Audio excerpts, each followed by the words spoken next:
Dulang hantaran Syed Saddiq berupa akaun SSPN. Jadi perhatian. Saya respect sebenarnya dengan Syed Saddiq ni.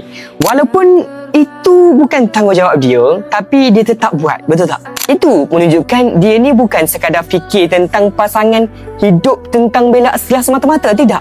Tetapi masa depan anak-anak juga. Seperti kata Malcolm X, education is the passport for the future for tomorrow. Belong to those who prepare for it today. Realitinya hari ini, ramai yang habis belajar. Hutang PTPTN masih ada. Kerja pula belum tentu setara dengan kos belajar. Betul tak?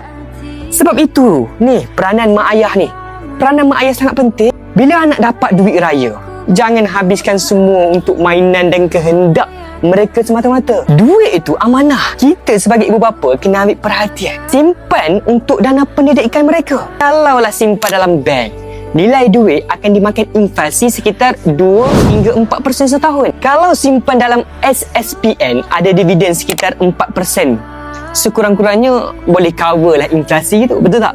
Kalau nak lebih baik, boleh simpan juga dalam bentuk emas macam ni. Emas secara purata, jangka panjang naik sekitar 10% setahun sepanjang 10 tahun ke belakang. Jadi, bukan sekadar simpan, tetapi nilai simpanan itu bertambah. Tak perlu tunggu duit besar pun. Boleh mula simpan untuk anak-anak serendah RM100 sahaja melalui akaun GAP, Gold Accumulation Program Public Gold. Kumpul sedikit demi sedikit, bila mereka dah besar nanti, simpanan tu dah boleh digunakan sebagai dana pendidikan tanpa beban hutang. Contoh mudah lah kan. Tahun 2024, saya beli 100 gram emas ini sekitar RM32,000.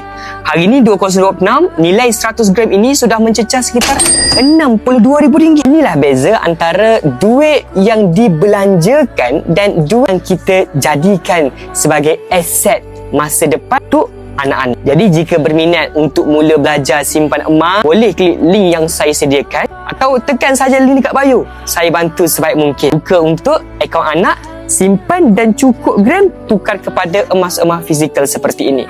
Nilai lebih terjamin. Berminat? Link di bio.